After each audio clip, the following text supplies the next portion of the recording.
La Iglesia Evangélica Emaús, Fuente de Salvación. El Ministerio Evangelístico La Palabra de la Reconciliación. Y el Instituto Bíblico Seminario Teológico Emaús te invita a escuchar por esta tu emisora la Palabra Diaria con el pastor y maestro Berry Chaviedo. Está atento a lo que Dios va a ministrar a tu vida.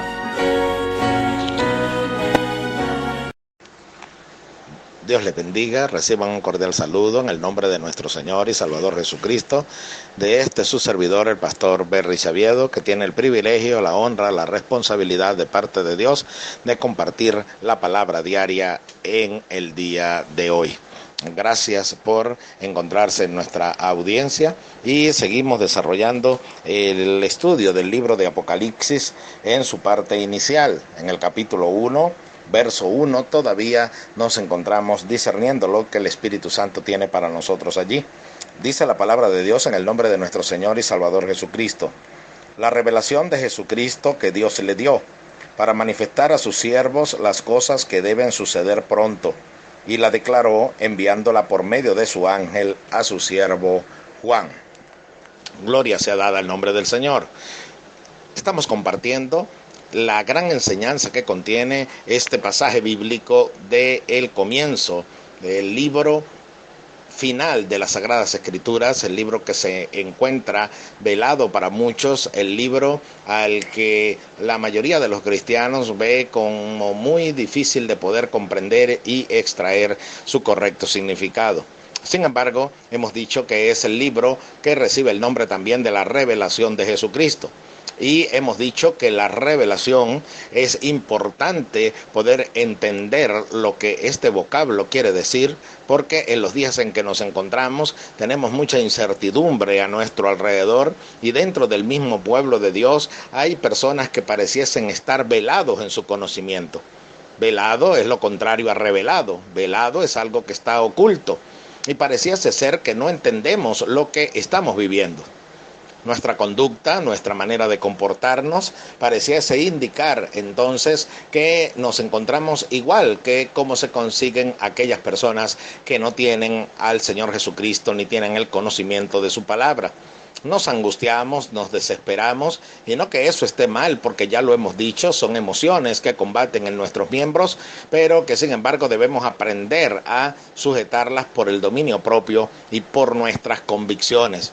Por la convicción de saber que el que prometió es fiel para cumplir sus promesas, y no te dejará ni te desamparará el que guarda a su pueblo. Entonces, en el versículo 1 del capítulo 1 del libro de Apocalipsis se encuentran unas palabras maravillosas, y es una palabra que se repite y es la palabra siervo.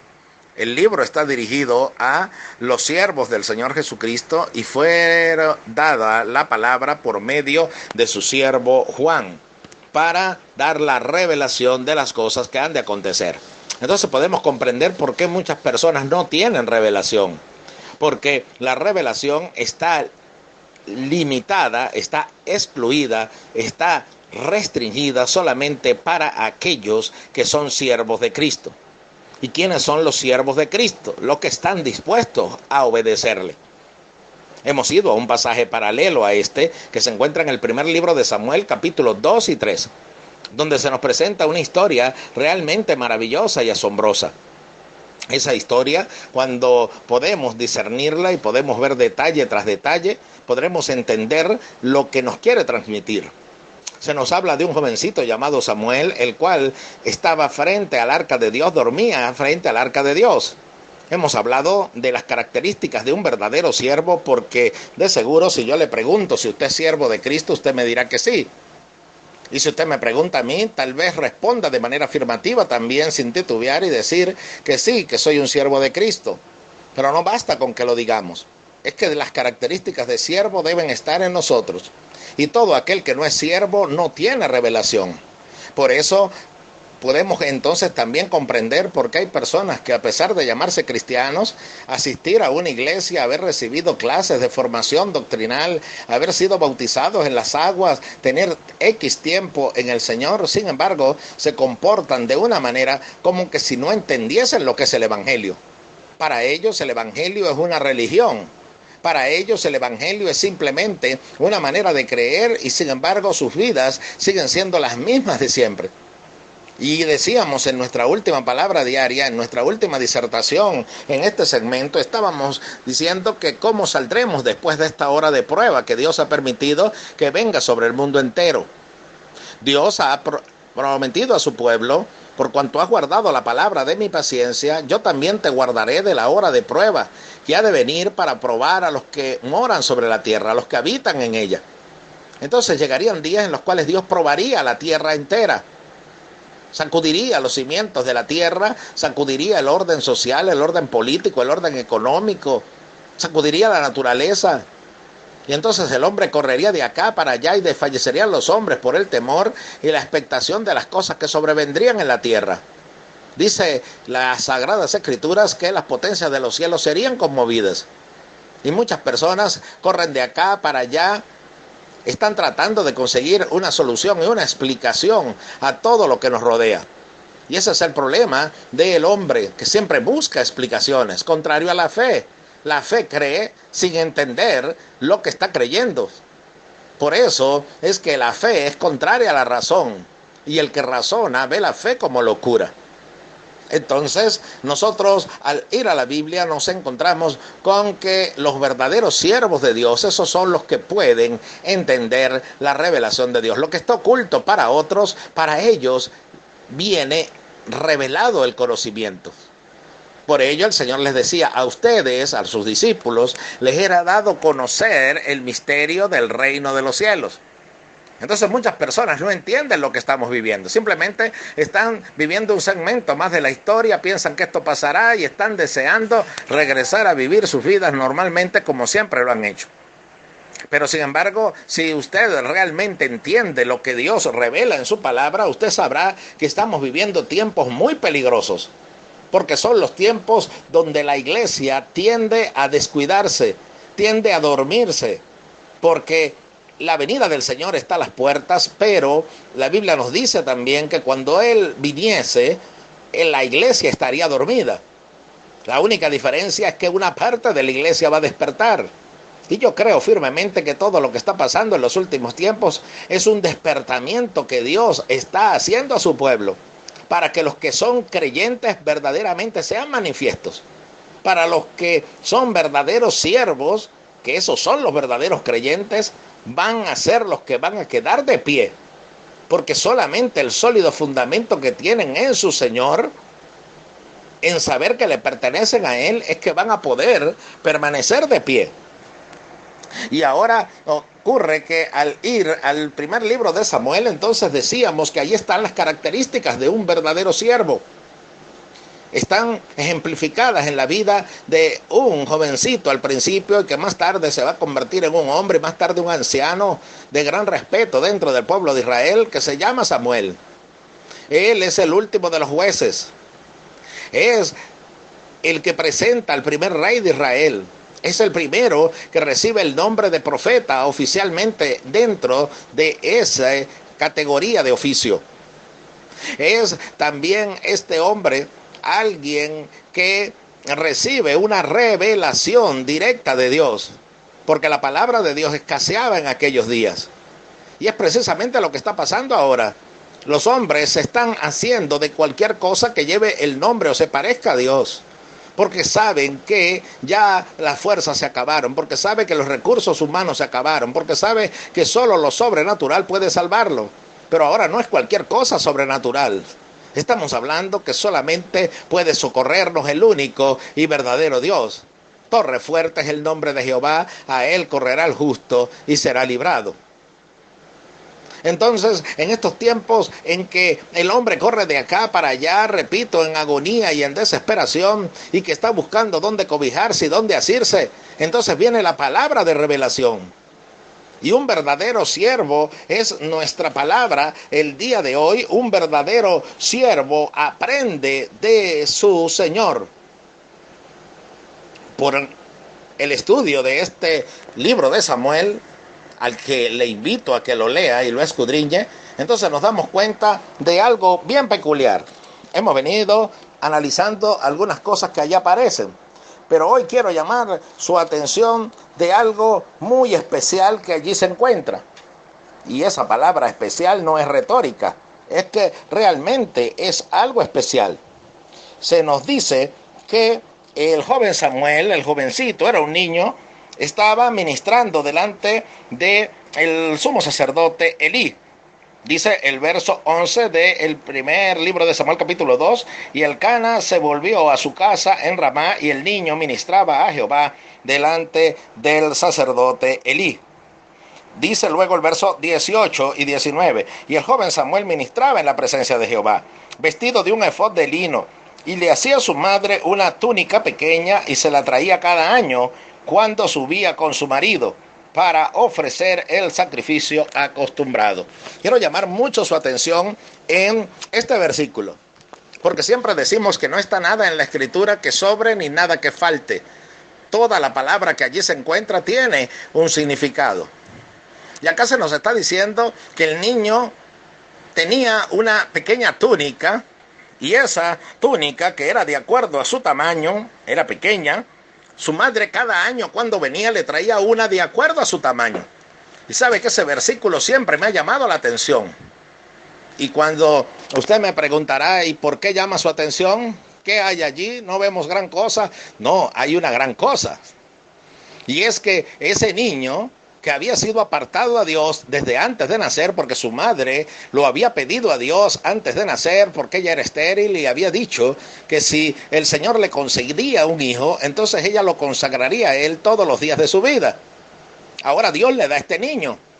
Ella, cuando ya puede traerlo, porque ya no le está amamantando, y lo trae al templo, entonces lo deja ministrándole a Dios. Pero ella cada año sube, y sube, ahí está el versículo que me llama la atención, porque sube y le trae una túnica de acuerdo a su tamaño. De acuerdo a su tamaño. Y por supuesto que me tiene que llevar la Escritura a explicarme de qué es que se está hablando acá. Sucede que en 1 Corintios capítulo 10, verso 13, que usted lo puede apuntar y lo puede estudiar, dice que no nos ha sobrevenido ninguna tentación que no sea humana, porque Dios es fiel. Oiga, en medio de todo lo que está pasando, qué refrigerio poder oír que Dios es fiel. Fiel significa que no cambia sus promesas. Fiel significa que no cambia lo que ha dicho. Por eso se habla de un hombre infiel o una mujer infiel, que es aquella que falta a los votos con que se comprometió con su esposo o esposa, y entonces se va tras un nuevo sentimiento. Dios no es así. En Él no hay mudanza ni sombra de variación. Ahora, Dios, como es fiel, ha prometido algo, y es que no nos sobrevendrá ninguna tentación que no sea humana, sino que fiel es Dios para que juntamente con la tentación vendrá la salida para que podamos soportar. ¿Qué es lo que está sucediendo? La Biblia dice que cuando nosotros creímos, debemos desear como niños recién nacidos la leche no adulterada para que por ella crezcamos para salvación. Y también dice la palabra de Dios que debemos aprender cómo conducirnos en la casa de Dios. Entonces, en cada siervo, la característica de un verdadero siervo es que él aprende a servir. Por eso el Señor lo dijo: aprended de mí, que soy manso y humilde de corazón, llevad mi yugo sobre vosotros. Aprendan de mí. Entonces el Señor nos dice que debemos aprender de Él. Él, como hijo y siervo, nos enseña cómo debemos andar. Y ahora sucede que el Señor dijo unas palabras gloriosas cuando fue a realizar el primer milagro registrado en el Evangelio de Juan, como las señales que él hizo. Dice que él asistió a las bodas en Caná de Galilea, unas bodas donde él fue convidado junto con sus discípulos. Y cuando su madre dijo a los criados: hagan todo lo que él les diga, él respondió estas palabras: ¿qué tienes conmigo, mujer? Todavía no ha llegado mi hora. Oiga bien, todavía no ha llegado mi hora. El Señor sabía que habían diferentes etapas en su ministerio que debía cumplir. Por eso lo vemos que cuando va a ser bautizado por Juan en el río Jordán, él le dice, no, pero ¿cómo yo te voy a bautizar a ti? Le dice Juan el Bautista, si yo más bien necesito ser bautizado por ti. Y él les dijo, deja, porque es necesario que así cumplamos toda justicia. Ahí comienza su ministerio, siendo como de 30 años. Ahora, ¿por qué no empezó a los 29? ¿Por qué no a los 28? ¿Por qué no a los 25? ¿Por qué no a los 35? Eso nos enseña que hay un tiempo para todo. La Escritura lo dice, hay un tiempo para todo debajo del sol. ¿Y sabe cuál es uno de nuestros graves problemas? Adelantarnos a las etapas que Dios tiene para nosotros. La jovencita que aún no está lista para un matrimonio se adelanta y porque ya cree que su cuerpo está en la capacidad de poderse casar, entonces va, pero no ha obtenido la madurez ni emocional, ni la madurez como persona para desarrollar un matrimonio. Y entonces vemos de que ese hogar más tarde fracasa, o si no, es un hogar con altos y bajos. Pero es que esta jovencita saltó una etapa en la cual ella todavía no estaba preparada para el matrimonio. Estoy solamente presentándole un ejemplo. Hay personas que dicen, yo estoy trabajando desde los 7 años. Pues bien, usted se adelantó a una etapa. No lo juzgo, porque la vida y las circunstancias lo llevaron a ello. Pero esa no era una etapa para usted ser un trabajador ni estar de sostén de una casa. Usted era un niño. Entonces, el ejemplo que estoy poniendo es que todo tiene su tiempo. El Señor lo dijo. Todavía no ha llegado mi hora. Cuando llegó el momento, entonces Él comenzó su ministerio. Cuando llegó el momento, también fue a ofrecer su vida en sacrificio por nuestros pecados. Entonces nosotros debemos entender que cada tiempo que nosotros vivamos es un tiempo para el cual hemos sido preparados. Por eso es que debemos aprender de nuestro Señor. Porque luego que aprendemos, viene la prueba para examinar qué tanto aprendimos.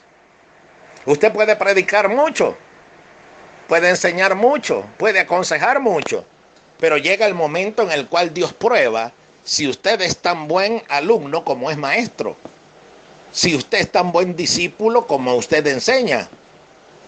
Y a nosotros ahora nos está tocando presenciar lo que el mismo libro de Apocalipsis dice y dije hace unos momentos.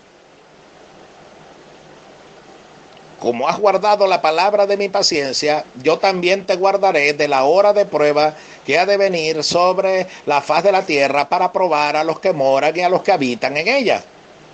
Dios está probando esta tierra.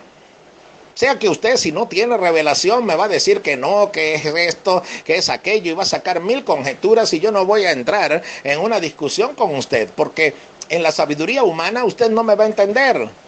Pero si usted es un verdadero siervo, usted va a entender que ha llegado la hora que la Escritura presenta como el principio de dolores, donde después vendrá el momento del alumbramiento. Y no es que van a ser un niño, es que aparecerá el deseado de las naciones, el Cristo de la gloria, el esposo de la iglesia, a buscar a su iglesia. Si usted se ríe, usted no ha recibido la revelación. Si usted alaba a Dios, usted entonces entiende los tiempos que estamos viviendo. Pero entonces también tengo que explicarle algo que en estos cortos minutos quiero que lo pueda entender. ¿Por qué usted no nació en otro país?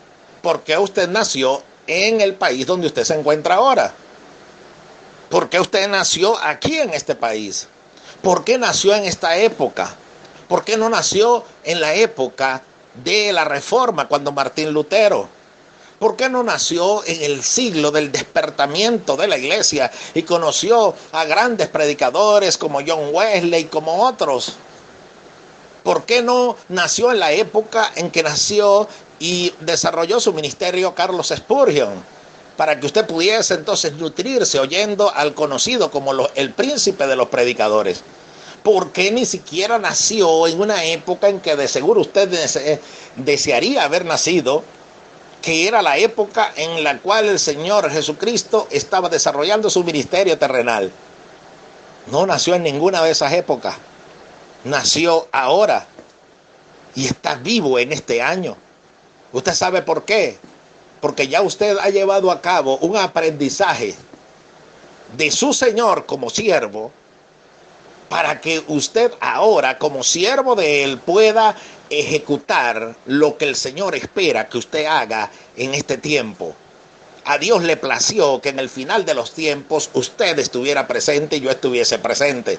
No con Isaías, no con Jeremías, no con Nehemías, no con Moisés, no con Pedro, no con Juan. Es ahora, en este momento, que la Biblia lo llama el principio de los dolores. Pero como usted y yo no seremos tentados más de lo que podemos soportar, entonces tenga bien en claro que lo que está viviendo ahora, usted puede soportarlo. Cuando usted diga, no aguanto más esta situación, no haga a Dios mentiroso. Pídale perdón por decir que no aguanta más. Porque diga, el débil fuerte soy. Fortaleceos en el Señor y en el poder de su fuerza, dice la Escritura. Entonces, si Dios nos ha llevado a este nivel, es porque ya Él nos ha enseñado la capacidad de soportar este trabajo que Él nos ha encomendado. Somos sus siervos y somos llamados a resplandecer como luminares en medio de este mundo, en este momento que estamos viviendo. Dios no trajo aquí a Isaías ni a Jeremías, repito. No trajo aquí a Daniel, lo trajo a usted y me trajo a mí. Porque Él en su sabiduría considera que ya usted tiene suficiente formación de su Señor y ha aprendido lo suficiente para hacer frente a esta situación. Y si usted tiene problemas en su hogar, y si usted tiene problemas en su vida espiritual, y si usted tiene problemas en la iglesia, y si usted tiene problemas financieros, y si usted, lo que sea que esté pasando, no basta con que declare y que diga y anule y decrete. Lo que quiere el Señor es que usted ponga por obra lo que Él le ha enseñado. No va a llegar a nutrirse solamente del conocimiento, ha llegado la hora de ponerlo en práctica. Si conocieses estas cosas, bienaventurados sois si las hiciereis. Así le dijo el Señor a sus discípulos, a aquellos consiervos nuestros. Entonces ha llegado la hora de poner por obra todo lo que hemos aprendido. Hablábamos de paciencia, ahora debemos tenerla.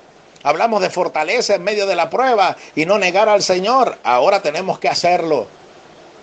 Hablábamos de creer en que Él es el proveedor, ha llegado la hora de creerlo.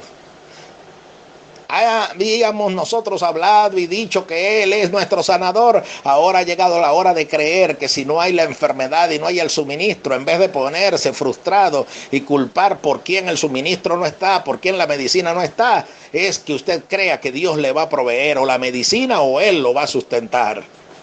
Esta es la hora en que los verdaderos siervos que han aprendido de su Señor van a prueba de campo, al terreno, a poner por obra lo que han aprendido. Una es la teoría, otra es la práctica. Recuerdo cuando estudiaba una materia llamada biología y siempre recuerdo que tenía que estar atento y llevarme mi bata de laboratorio para cuando me tocaban prácticas, porque cuando me decía el horario de clases, cuando me correspondía esa materia, entonces yo veía si era teoría o era práctica. Teoría significaba que iba a haber clases, pero en la práctica tenía que ir al laboratorio. Y en el laboratorio teníamos que poner en práctica todo lo que habíamos aprendido en la teoría. Entonces entienda, Dios nunca lo llevará a una práctica si primero no le ha dado la teoría y la enseñanza. Y si usted es un buen siervo, usted lo va a atesorar en su corazón. Y cuando llegue el momento difícil, llegue el momento de la prueba, usted va a exteriorizar lo que tiene en su corazón, porque de la abundancia del corazón va a hablar la boca. Y si usted tiene un corazón de siervo, va a tener una actitud de siervo. Permítame también ilustrar que si usted en su corazón guarda la mansedumbre y la humildad del Señor, el día que le hieran una mejilla, porque Dios permitió esa prueba, no es que la persona va a caer muerta porque lo hirió en una mejilla. Va a quedar con suficientes fuerzas de pie esa persona frente a usted para ver si usted va a voltear la otra mejilla para que le hiera también la otra. Porque es bueno predicarlo, es bueno leerlo, pero es bueno también practicarlo. Y si no, seríamos como el metal que suena o el címbalo que retiñe. Entonces la iglesia que tanto ha pregonado que confía en el Señor, la iglesia que tanto ha pregonado que tiene que tener paz en medio de la tormenta, ha llegado la hora de demostrarlo. Y si usted no puede, y si usted se siente sin fuerza, entonces vaya donde su Señor y dígale: Señor, soy tu siervo, y como tu siervo quiero rogarte, quiero implorarte fuerzas porque se me acabaron. Y como tú dices que no seré tentado más de lo que puedo soportar, entonces entiendo que si estoy en el 2020 en medio de una pandemia, entiendo que si estoy en medio de un divorcio, entiendo que si estoy en medio de una enfermedad, es porque ya estoy en el nivel de hacer frente y salir victorioso, no en mi fuerza, sino en tu fuerza, de esta prueba, de esta práctica que ya yo recibí la teoría. Recuerde, un buen discípulo, un buen siervo, aprende de su maestro. Aprended de mí, que soy manso y humilde de corazón, y hallaréis descanso para vuestras almas. Que Dios le bendiga, y quiero hacer una oración con usted. Ore conmigo, por favor. Señor, te doy gracias por haber podido predicar tu palabra. Mira a todas estas personas que me han oído, y mírame a mí mismo, Señor, que he comunicado esta palabra. Permite, Señor, que no seamos oidores olvidadizos, sino hacedores de ella. Y en este momento duro de prueba, Señor, tú has prometido guardarnos, no quitándonos de la prueba, sino guardándonos del mal. Yo creo esa palabra, y ayúdanos, Señor, a no ser solamente aprendices, sino ser alguien que pone por obra lo que ha aprendido. Te doy gracias, Señor, en el nombre de Jesús. Amén y amén. Que Dios les bendiga. Gracias por compartir la palabra diaria de hoy. Recuerde, un buen siervo aprende de su Señor y lo pone por obra. Ya deje de decir que es débil para soportar lo que está viviendo ahora. Fortalézcase en el Señor y en el poder de su fuerza, porque si Dios lo llevó a este punto, y si Dios lo trajo hasta este momento y hasta esta hora, es porque en Él podemos soportar, y es porque en Él podemos vencer. Un gusto dirigirme a usted. En el nombre del Señor, reciba un gran abrazo, un gran saludo y la oración de su servidor, el pastor Berry Chaviedo. Que Dios les bendiga.